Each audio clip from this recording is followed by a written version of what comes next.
All right, we're live. All right. So I am on Off the Podium. You're on Off the Podium, Oh, and man. I usually I usually do an introduction, but Okay. you know I've known you for a long time, Well, and don't let me stop you. I mean, well, David Sloan, Dave, you now have your doctorate, right, from University of Washington. So you're a doctor now. no, Not yet. no. Okay. It's. I don't know if it's gonna. I have everything except the paper. Yeah. I mean, I've done all the coursework and all that, but I still need to do exams and all that. So.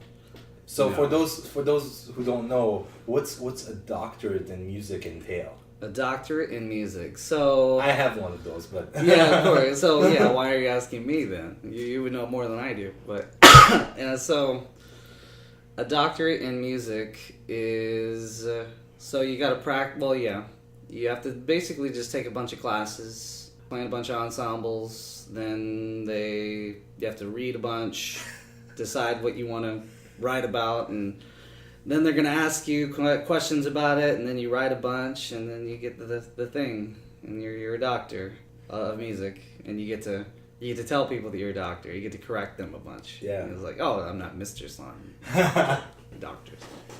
You know, one thing that I find interesting with you in particular, and I wasn't expecting this till we became Facebook friends years ago, was that you're actually very knowledgeable and have a very good sense of understanding and critique of some of the things that happen around, in the world of music, but also just in the world in general. Oh, I don't know. I just say a bunch of stuff. But you know? but they're very interesting and to the point, and it's always fascinating to read the Facebook conversations that you have with some of the people that follow you and your friends and family and whoever follows you and fans. And Yeah. so it's really interesting to follow the conversation because you have a very I don't know what the word is, just a very well-rounded answers to some of the questions that you get back. How has this happened for you? How have you become so good at answering questions? I guess I don't know. I don't know how to form this question. I don't know if I'm any good at it. I guess I don't know. I try to be open-minded as much as I can. I try to consider as many points of view on a subject before I try and make any kind of determination. Yeah. And usually, and to my detriment, I usually don't ever make a determination. No. I'm kind of like, this is the old, like with Socrates, right? I know that I know nothing. Yeah. Right? So it's like I can't really claim to know anything about any one particular topic because somebody else is always going to know more than me about something, and all I can do is just kind of comment on what I see, and if it's wrong, that's fine. That's great. In fact, I mean, I like being proven wrong because then I get to learn something new. Yeah. I was going to ask about the recent events. Since you're a trumpet player, I saw the news about a trumpet player walking off because of some political things that were happening. So tell me about this. What happened? Why did that trumpet player walk off? And it was a major symphony too. And he happened to be the principal trumpet player of the orchestra.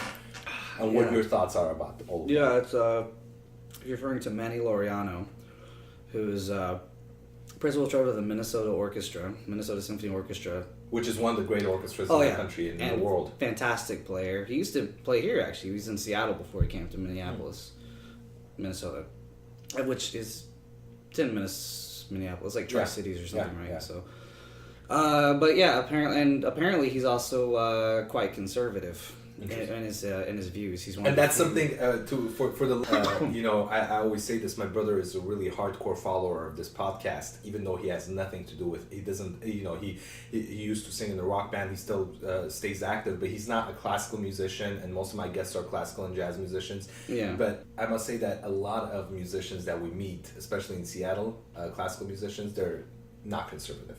Right. Well, I think a lot of musicians in general. Yeah. Are not conservative or don't identify with the right movement or anything. But Manny is he's one of the few that do. So as I understand the situation, and I've only read like a little bit of it, but as I understand, they recently had a concert with Rufus Wainwright, who I think, being political, I think is kind of in his nature a little bit. It's kind of, you kind of know what you're getting into with the show. Like if you go to a show of his, it's kind of like if you go to a Springsteen show, like he's gonna. It's in the lyrics. It's in the culture of that kind of performance.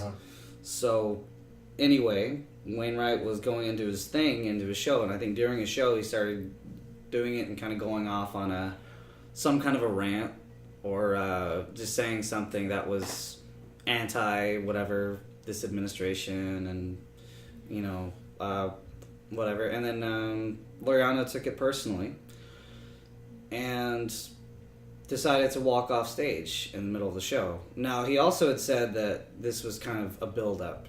Like, in the rehearsal before, it was a bit prickly. It was a bit of a thing before. So, it's quite possible that if the rehearsal hadn't been so heated, he probably could have just, like, kept calm. I mean, I'm sure he's been in that situation countless times before as somebody like that.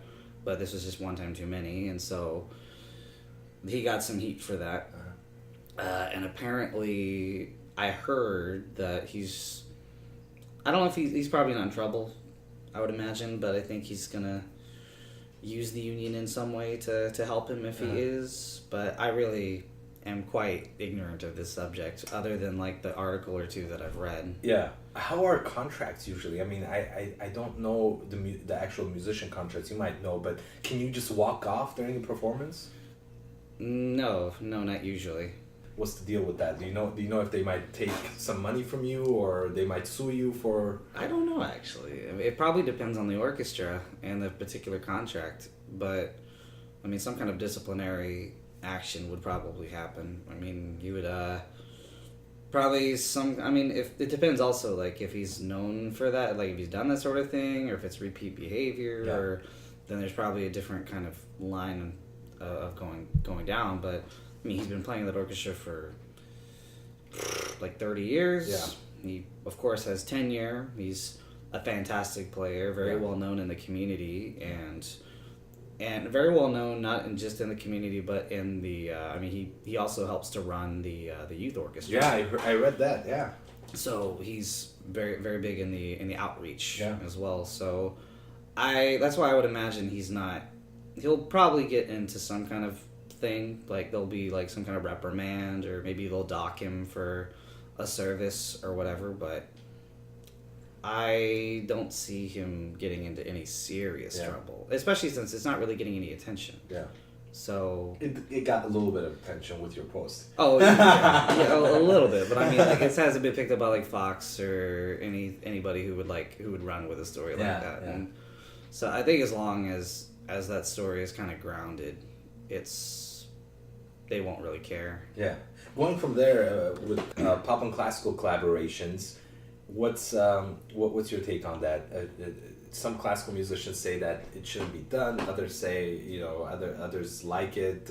Others like doing it. And actually, an interesting story with Andrea Bocelli, who I just heard is coming to Seattle. Oh, right on. I remember in L.A. I had a friend, and I won't say his name, but he was so negative talking about Andrea Bocelli. He said it's terrible for classical music and this and that and all kinds of things, and that he's right wing and all of these things about Andrea Bocelli. And the funny thing was, maybe 6 or 8 months later, I see the same guy who was saying all of this is playing a gig with Andrea Bocelli since he's in town. You say all these things about someone that you think is terrible for classical music, but then you take a gig because, well, it pays. Yeah. What's your take? How funny. Is Andrea Bocelli, is he right wing? Well, that's what I've heard. That's what Really? I've heard. I don't know. I don't know. That would add to the list of 2 or 3 that are. Yeah. Well, that's interesting. So I guess in response to your question about the principle of a crossover between classical and pop, I don't know. I don't really have a problem with it, I guess. I mean, I've never really been. I don't go to those shows. Yeah. But I understand that that's a huge source of revenue for an orchestra. So certainly in the business end, it makes sense to do that sort of thing. And obviously, if people are into it and they go and they pay for it, and then it kind of works out. And if that's how they get to their symphony experience, and more power to them. there's always the chance that like maybe they could they could use that sort of thing as kind of a gateway. Like if, especially, I mean, I don't know if they do this with pop concerts because I don't go to pop concerts, but it would be cool to see if they had a way of trying to use maybe like if they have like a certain artist who comes in and does a show and then who writes something in similar tones, like a similar structure or similar topics, would be like Brahms. Yeah. Or would be Strauss or Stravinsky or whatever, and then redirect them to like, if you like this, you should check out this in the regular series. Yeah. So then that would then they could see some more real world connections with like art music from earlier on and how it's led on through. So I think if it leads to a greater public enrichment and appreciation of the arts, then I've got no problem with it. I was gonna say, since you said you don't go to much of these concerts, is there something you listen to that's non-classical? Because the stereotype, I guess you would say, for classical musicians is that we all listen to classical music, we don't party, we don't drink, and here we are. One of the first podcast I might say that I'm sitting across someone and drinking a beer and a whiskey. Actually. Really? The first time. That's a shame. But I might say that most of the people I've talked to have been over the phone or Skype. So, sure. So you don't probably do live all that much. Yeah, don't do live that much. But that's gonna change with this particular one, which I'm absolutely loving right now. That's fun, man. Thanks for having me. Yeah. What do you listen to other than classical? I mean, I go through phases. I like pretty much everything. I have yet to find something that I don't necessarily like. I mean, there are some things that I don't listen to as much. But usually things that I will like and I'll just can't get enough of, and then I'll leave and I'll come back to. Usually some things in the rap genres or some metal. Yeah. In the metal genres. So like recently, there is a hip hop record label called Strange Music. Okay. Which is fantastic. If you haven't heard of it, it's I'll definitely check it out. It's rap, it's hip hop. And they come to Seattle often. I try to catch them when they come because they're great live. But it's a specific style that's called chopper. The chopper style, which is, I mean, like Eminem is a chopper. He has his roots in chopper rapping, which is, it's very fast. It's very brisk. I mean, chopper. Yeah. That's why they call it the chopper. And Strange Music is headed by a guy named Tech Nine. Okay. Which like the Tech 9 semi-automatic, or it's an automatic, right? Okay. The Tech 9, I don't know if it's a gun, and it fires quickly, which is why he got the name. Yeah. But his stuff is great. Yeah. And then all of his artists are very solid. They put on great shows, and I like that kind of music. And then metal. I haven't been to a metal show in a while. What was the last one I went to? Well, there's this bar in Capitol Hill called Highline that I'll go to every now and then to catch some metal shows. There's a band called Tenger Cavalry, which is this. They took this metal, but then they infused some Mongolian folk. Interesting. Music, some Mongolian folk elements. So like the front man is Mongolian. Interesting. And he will use like, I don't know if you're familiar with it, but like they use like the throat singing. Yeah. And so he'll use the throat singing and amidst like this the kind of thrash kind of thing, which is very interesting. It's not like one of my favorite things. I mean, I'll listen to it and I don't know, it feels a little gimmicky to me. I mean, I'm sorry if any of your fans are fans of them.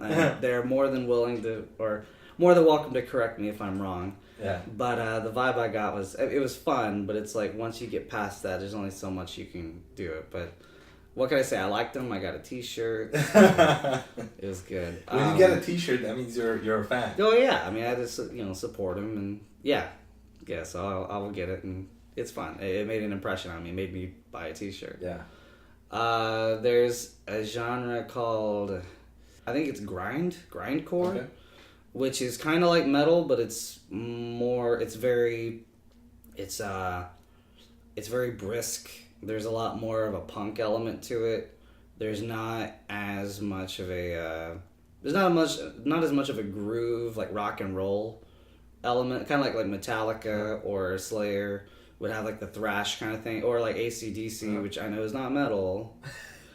AC/DC, sorry, AC/DC is not metal, but you know that's certainly where metal comes from, is like that hard rock thing of the AC/DC thing. But there's that sound, but then you get into like the grindcore and like the death grind, which is where you get that kind of metal thing, but then you get the punk together, and it's a very visceral product, and it's very fun. Like the shows there are so chaotic. And, I mean, I'll go to shows like at El Corazon or something, and you'll have like 5 people get kicked out, like regularly. It's just like people just being completely, as I would say, as a kindergarten music teacher, they would be unsafe with their bodies. They're not being safe with their bodies, which is but it's a lot of fun, and that music is very fun to listen to as well. But I mean, like I said, I go through everything. I mean, I like the occasional country and... Terrible. You like country music? I like How some can country. you do that? How can you do that? You're not a true classical musician. Have you heard about that there's a new country song actually that came out that was in response to the NFL thing? I didn't hear about this. No. It's called, I forget the guy's name. I'm sure if you look it up, then you would see the guy's name, but it's like, what is it? It's Take a Knee, Kiss My Ass is the name of the song. Okay. So, you know, kind of stereotypical country music / conservative anthem thing. Like, I mean, I don't know if you remember like Toby Keith and like the... I know those names. I haven't heard much of it, but I do know so, like in the latter part of the...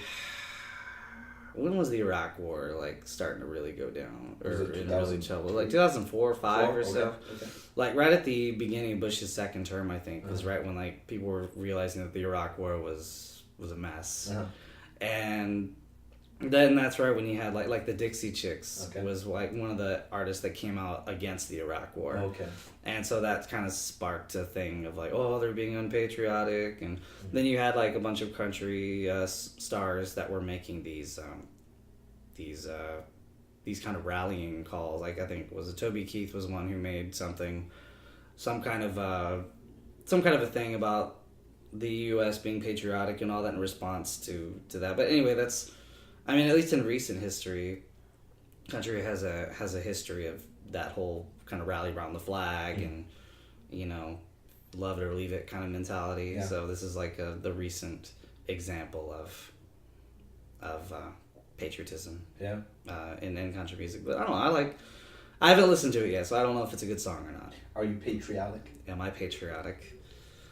I don't know. I'm grateful to be living in this country at this time. And with all the freedoms that it comes with, that I realize are not free, that do cost somebody something out there. So I am very grateful to be here doing this right now. And just, I don't know, like people just don't really they don't really get that it's such a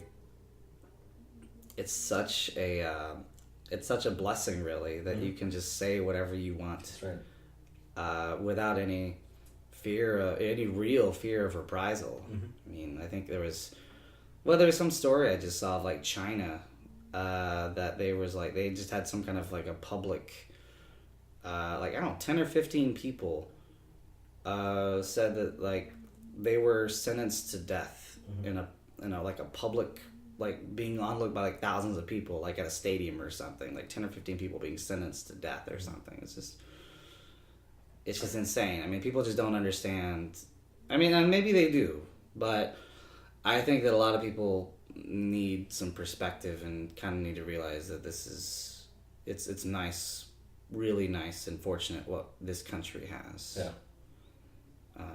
That a lot of other countries have, but a lot of countries don't. What are you dissatisfied with in the world of music? But also you could take it to just a general kind of a answer. What maybe frustrates or upsets you about the world of music? There's probably a long list, or maybe a short list, but what comes to mind? I'm not really sure. I mean, all things considered, I'm pretty satisfied. You know, one thing that, and I think you saw this one of my podcasts, and it was sort of a short kind of, I won't call it a podcast, but it was just an observation on what's going on. Is the American composer Amy Beach, who, a lot of symphonies talk about inclusion and diversity, and right. I feel like she's one of the important figures for diversity and inclusion, and she has not been included in many of the programs for major symphonies since her 150th anniversary. Yeah. And your take on that maybe. And the crazy thing is that there are a couple of women conductors around the country who have also not programmed her as conductors for major symphonies. But I actually understand that a little bit more than I would understand for the other orchestras, because when you come from that background and you constantly just promote women, they think that you're just one-sided. So I understand that some of the women conductors maybe haven't addressed or programmed her work, which actually I must say, Anna Edwards, who is a local conductor, she conducts various orchestras in town, she actually programmed Amy Beach. Right. And she's one of the few around the country that is doing that. So what's your take? Why do you think symphonies talk about inclusion and diversity, yet when it actually comes down to it, they don't step it up? Yeah, and of course, I mean, you would certainly know more about this than me. I remember you were calling a bunch of orchestras. That's right. And, That's right. Trying to right. get some answers. Yeah. And I don't know what all you found or however much you ended up A finding. lot of people who hung up on me and didn't want to talk, and people right. who just didn't send the message, and I got a secretary and she didn't give my message to the guy, or maybe they did and they right. never called me back. So well, I don't know. I mean, well, one positive thing that came out of all this was I really, before I heard about that, I think through one of your posts, I really didn't know anything about Amy Beach. I mean, as I think she was discussed for like 5 minutes in a music history class, and that's about the extent of my Amy Beach awareness. But then, I actually got to go back and look at her a little bit and listen to a little bit of her music. And I think it's, I don't know, because this is like the 200th? 150. 150? So, I mean, I'm not so sure. I mean, because on one hand, it's kind of like, and again, I don't really know because I'm not one who talks to orchestral programmers, Mm-hmm. but I do understand that they have to fulfill the needs and the desires of their subscribers. Yeah. So they have to keep the lights on with their Bach and Beethoven and Strauss and all that. So I wonder if that is something. There's something there, but I don't know, because it also seems like that kind of music anyways, like the Boston Six, people don't really play a lot of that stuff anyway, like the old American romantic movement. They don't really get into that for I think just because, like in comparison to the Europeans who were doing it, they were doing it earlier and better. Yeah. Which certainly an argument to be made for that. And I wonder if some orchestras, they don't see, maybe there's no musicological reason for them to really pursue that, if that but makes there's a sense. historical thing. I understand if you don't like the music, or if the type of music that this particular composer has done has already been done and done better earlier. Right.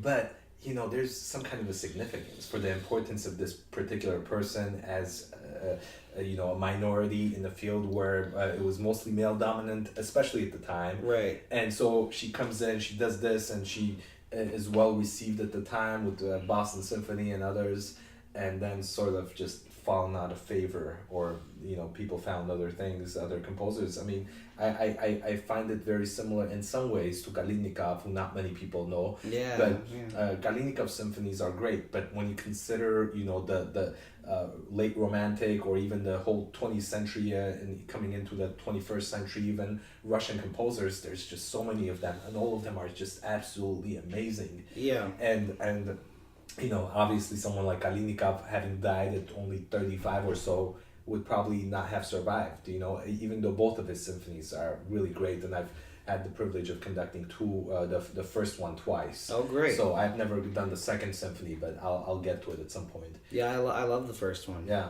Fortunately, the first one it's gotten some sort of a second life as a wind ensemble transcription. Wow. So like more. That's how I met it first, was as a wind band transcription in college, and so more of them are doing that. Yeah. So there's that, but yeah, I think it's very similar. Because I mean, when you have Kalinikov, I mean, if you're gonna do that, you might as well go to like Tchaikovsky. Of course. One of the other, or like the Mighty Five, well, it's also a more interesting story too, right? Like the Mighty Five, the Russian nationalists, and then Tchaikovsky being just everything so dramatic about him. I mean, but yeah, I don't see the problem in trying to find more adventurous programming choices, especially if it's paired around some more conventional choices. See, that's the thing that I feel like symphonies should just be doing much more. Of course, you have to bring in something that sells, or something that people are familiar with. But part of the mission of a symphony orchestra is also to educate. Right. And it doesn't matter what the audience is, whether it's you're educating a youth through a youth concert, or just through your regular concert series throughout your year. You have to, there's an educational component, especially in the 21st century, where the regular person walking down the street, who might even attend a symphony concert, might have heard the name Beethoven, but probably doesn't know how many symphonies Beethoven has completed. Right. So there definitely, no matter what the audience level is, and how many concerts they've been to, there's definitely an educational component. It's our duty, I think, as performers to kind of bring something that's interesting and fun for them, that they already know, maybe a Beethoven's Fifth, but pair that with something that maybe they don't know, and make it as exciting, Right. And I think they do that. At least from what I've seen, there is an attempt to do that. Yeah. So like something that is super contemporary, but is connected to, like, if they do, like, if the centerpiece of the concert is Beethoven 5, that they'll have something earlier on that, like, the contemporary piece will be something that's, I don't know, has a central motif. Yeah. But it's something that's not something that would be different. I don't know what it would be, but I do see that some symphonies are at least trying to do that. So I mean, at least with the case of Beach, I mean, it could just be that they just don't see the work as just being the level of sophistication that they want to deal with. But again, it comes back to my argument of her. I understand maybe it's not sophisticated enough, but it's her, the importance that she brings as I said, minority, and just an important figure in that sense for that time period, Yeah. But maybe they also don't want to get. Maybe strangely enough, they don't want to get caught up in the politics of it.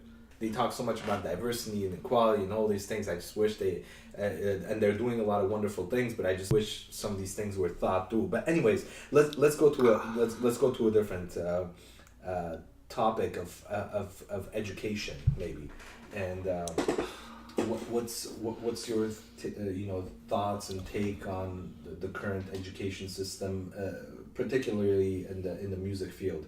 One thing that I always think about. There's so many musicians that graduate with degrees, and many of them don't even have jobs. Right. Should we cut down? The only thing that comes to mind is, should we cut down on the number of colleges that grant these degrees? No. I don't think so. I mean, why? Like, just because...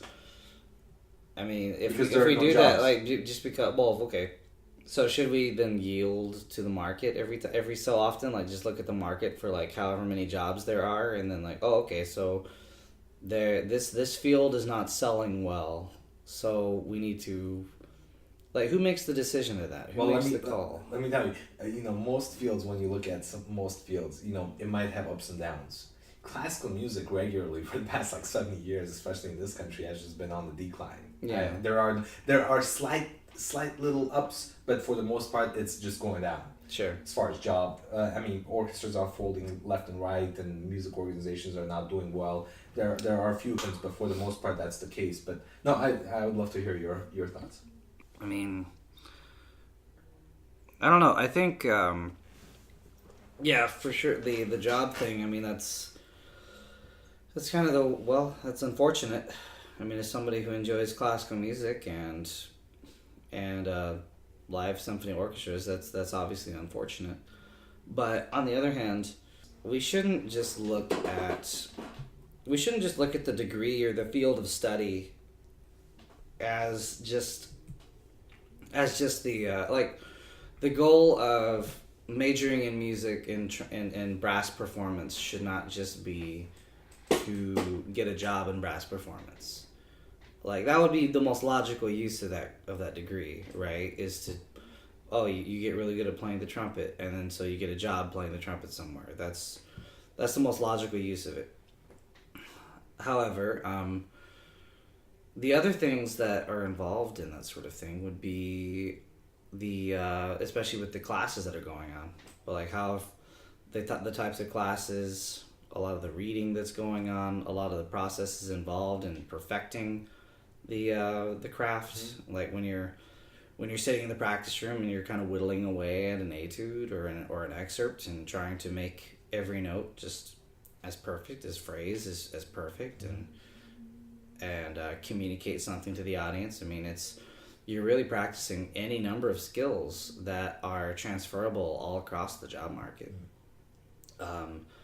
You're practicing.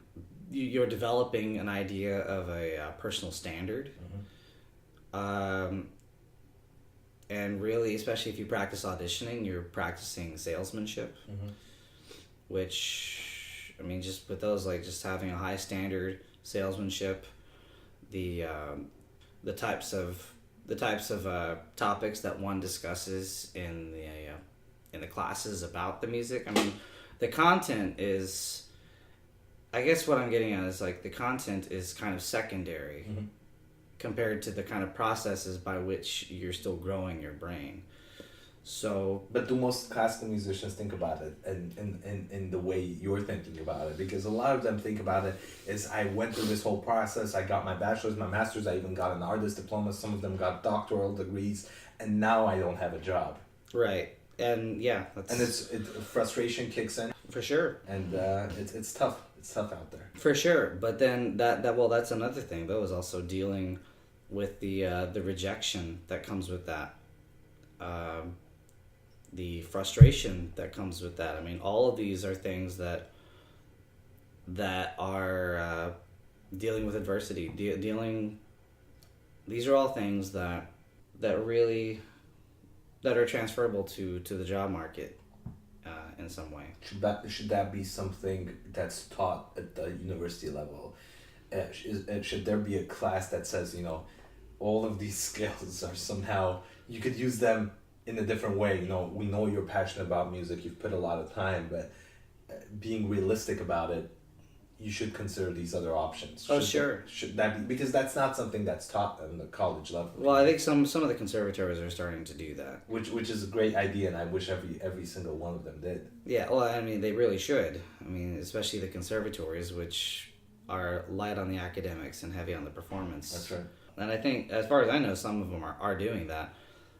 Or are being aware enough to teach their students that they can't really be a musician in the conventional sense, because the conventional musician has a very small job market. Mm. But if they teach them how to identify niches in the market, and to teach them the kind of skills that they could use to find their own voice, and then to look for these niches. Like Brian McWhorter down in Oregon he has a couple articles where he talks about that, just the kind of idea of just going away from strict orchestral, solo performing, and going into various projects of artistic development. But do the projects pay? Because you gotta pay the rent somehow. Yeah. Yeah, well, I don't know. I mean, where there's a will, there's a way. And That's right. I guess, and also just, and again, you just gotta figure out where where there's a hole in the market. Yeah. You know, where there's an audience of I don't know, is there some kind of room for a classical death grind crossover? Interesting. Or something like that. I mean, I don't know. It might be, might not, but... What's your project? That's what I want to know. What's my project? Is that something you could share or not? I don't really have much of a project going on. I'm just teaching kid music right now. Yeah. That's what I do. Which is, how does that feel? It's interesting. I mean, my undergrad is in music education, mm-hmm. So it was always kind of an idea of if the performance didn't work out, I could do the education, which is what I'm doing. And I don't know. I did it in my student teaching back 2009 or so a while ago. And I did some elementary music then, and I really enjoyed it, and I knew that okay, if push came to shove, I could do this if I needed to. Mm. And so push came to shove about 3 years ago, and so I got a job doing that, and and yeah, I don't know, I had a lot to learn. I still have a lot to learn. I'm still not good at it by any stretch of the imagination. But the kids are fun, and the work is interesting. It's fun to work with them, watch them kind of grow, and just kind of sing songs, play games with them, and all the way from kinder all the way up to 5th grade. Wow. And just the different. It's very interesting. I mean, kinder and 1st grade, there's only 1 year difference, and yet it's so much. Yeah. There's so much going on between kindergarten and 1st grade, the concepts and just where they are, and then 2nd grade, it's just another year. And I mean, it's only the kids are even kinder and 5th, it's only what, 5-6 years of difference, yeah. Which is 5 and 6 years is nothing to us. Yeah. To them, it's everything. Yeah. And so you're the guy that's gonna either produce kids who are passionate about music, or just turn them away from it. Yeah. You have a tough job. Yeah. Well, and I think that's another thing too, is kind of realizing, as a music educator, that I mean, I would like to create a bunch of little little wonderful brass players and music enthusiasts, and have them all go to the symphony and be professional musicians or whatever, but I also realize that most of them are not going to go into music. Uh-huh. Most of them are going to go into something that's much more lucrative. Yeah. They're going to be doctors or lawyers or tech nowadays. Tech, right? Some kind of STEM thing. But the idea is that if I can get them started young enough with a positive experience in music, that they get something out of music, and they know that music was important to their development, mm-hmm. Then when it comes time for them to be able to affect some real change, make some real donations, or become patrons, go to the symphony every week or something like that, have their kids take lessons or whatever, then that will be enough. I mean, I love that you said that, because that's exactly how I feel when I conduct my youth orchestras. I know many of them, even though they're in the youth orchestra, they probably would not, 99% of them will not be musicians or even major in music. But yeah. I share exactly the same thoughts you did, is I want them to be passionate about music, and either help, when they are doing their fancy jobs, whatever it might be, they could contribute to the music through, maybe donations, or just contribute with just attending concerts. Because one thing I realized in Seattle, there's so many amazing concerts going on, talented musicians, but I going to some of them, attending some of these events, I realized so few people go to these events. And I just wish that there were bigger attendance. And is there something that we're doing wrong as educators, as classical musicians, that we're not inspiring people enough? What are we doing wrong? Well, I don't know. I really don't know. And I mean, I really don't know if my approach is necessarily the right one. I mean, it's just because I mean, even if they don't go into classical music, I mean, a lot of them will still appreciate music. But it'll be, they'll go on and they'll discover various elements of popular music. Yeah. And they'll make bands in their garages or whatever. So they will still get something out of music. So and that's not necessarily a failure. I don't think. But I really don't know. I mean, the only other thing I can do that I'm doing now is to just try and play enough classical music for them and tell them enough about it and just engage them enough into it. Just to light some kind of a fire. Yeah. For them. Like, yeah. I'm not really sure. We could just keep introducing it to them, keep talking about it, keep selling it to them, keep telling them the stories. I think that's one thing that would be interesting, is that the music, especially like the tone poems and all that, just to excite them to know the stories behind them. Like, I just got done doing the Nutcracker with a bunch of them, and watching the ballet or bits of the ballet, not the whole thing, but like bits of the ballet, and like, what's the music doing? How is it showing that this character is scared? How is it showing that this character is sad? Yeah. Well, how does this show the battle? How does this show the Christmas party? How does this show the journey through the snow? Like a bunch of these different things. Yeah. And so I really don't know. I mean, you just keep talking it up and you just kind of see what sticks. Yeah. One more topic, and then we'll take a break. But jazz. Do you listen to jazz? Yeah.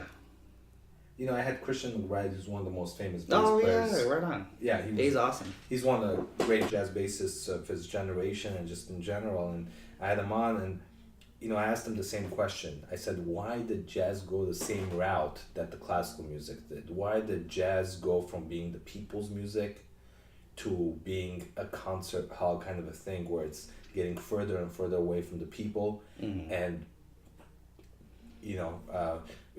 doing the same thing that classical music did?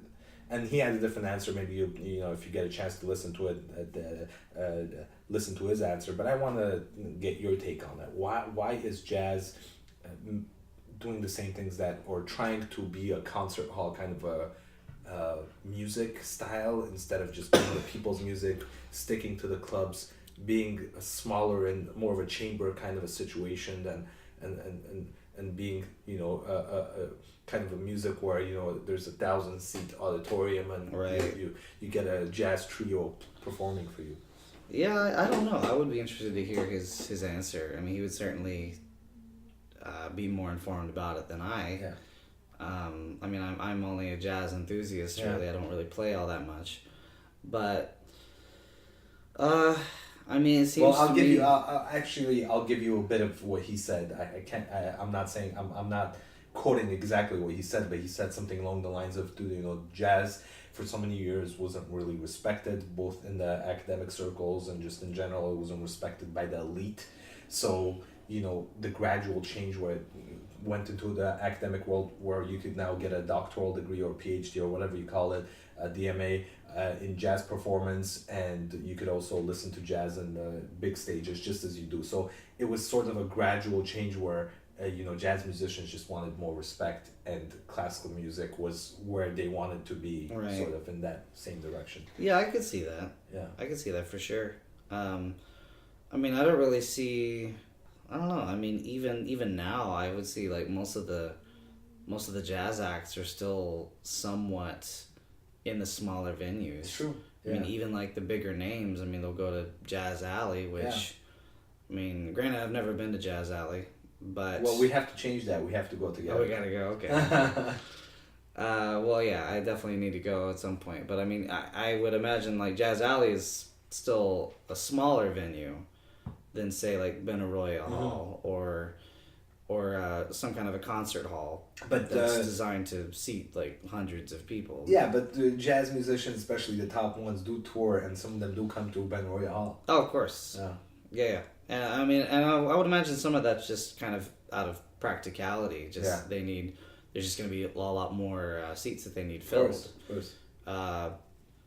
But as far as just the principle, the elitist aspect is interesting. I really don't know. I really don't know if jazz is getting more elite. Do you think that jazz is getting more? Yeah, more elitist? I think so. In the kind of music, or just in the venue? Not just the venue, in the music too. I think. And there's nothing wrong with it. And there's nothing wrong with late 21st century classical composers, or if you want to call them classical composers. But there's the approach, the way people understand the music or listen to music in today's world, it's so far away from what we present them with. And I think there are a lot of people who go to these concerts from personal experience. Some of my friends, I talked about this in my previous podcast, I conducted concerts of new composers at California State University Northridge when I was a master's student. Some friends came, cousins, and family, and they afterwards they're like, wow, yeah, it was great and everything, but why was the violinist banging on the violin? Why was this instrument doing these weird sounds I've never heard? What was that blowing in this way and that way, and using this and that, tapping and all this? And it made me realize at that moment that if I was to present a similar concert from now on, I would definitely give some insight into the pieces, not academic, but at least some insight into what was going on stage, especially for those who are attending for the first time and have no idea about what's going on. They've never heard this music before. Oh, for sure. And I mean, that comes back to the whole education piece. Yeah. That musicians are really responsible for. Yeah. I mean, I wonder how much of that, and yeah, I don't have any problem with the, I guess I have a problem. It's weird because on one hand, I like the idea of the music, like art music and jazz music, getting more elitist with air quotes. Okay. Because I like the idea that they're continuing to go places and they want, but the other thing though is that they need to have the audience come with them. Yeah. Like I'm reminded of that piece, there's a Milton Babbitt article. That it's not his title, but the title is "Who Cares If You Listen." That's right. But that's not his title. It's very important to make that distinction. That title was picked by an editor that wanted to increase readership. Okay. Because Babbitt took umbrage to that title because that's not what he was at. Because I mean, anybody, including myself, when I first heard that, was like, "Well, what an asshole." Yeah. And, but like. I saw he was defending elitism because he wanted we have to keep pushing the music, we have to keep going in these directions, and we need the audience to keep coming with us. We can't go down to them. We have to bring them up to us. That's right. And I can get behind that. And so I have no problem with jazz following the same kind of route if they so choose, as well as art music doing the same kind of idea. But yeah, as far as and yeah, so like then the responsibility then becomes the artists to, okay, we're gonna play a piece that's got more of these kind of techniques and maybe kind of help the audience along a little bit. I mean, Leonard Bernstein was great about that in his young people's concerts. Yeah. just trying to help people understand more. And you still see some conductors do that. I've seen Michael Tilson Thomas do that a couple of times. And he's a protege of Leonard Bernstein. Protege of Bernstein. Yeah. Yeah. So, and I think that's great. That's what they need to do. Yeah. And it's interesting that jazz might be doing that though. I haven't really thought about that in the context of jazz. Yeah. Then again, I'm not really up with who's the contemporary jazz artist as much lately. But I mean, with jazz, it's the same kind of thing though. Is like they have to keep building on what came before. Yeah. Because they have to okay, what's hard bop, then post hard bop, and then like it's like everything else. I was like building on tonality, right? Romanticism, then post romanticism until tonality breaks. So I mean the same kind of thing is happening in jazz. It seems. Yeah. Well, Dave, it's been great speaking with you. And it was just an idea that I had just in the moment right now, since I'm having a fantastic conversation with you, especially over a couple of drinks. If you don't mind, let's take a little break. And we're at about close to an hour of recording. Wow, we'll take a little break, and we'll do part 2 of our conversation, which I've never done before. Okay, I've had guests again months later, but part 2 just in the same day. If you don't mind, let's take a break, come back and do part 2, and we'll talk more about various other things. Yeah, sounds great. Thanks so much for joining me. We'll take a break. We'll come back. Thank you.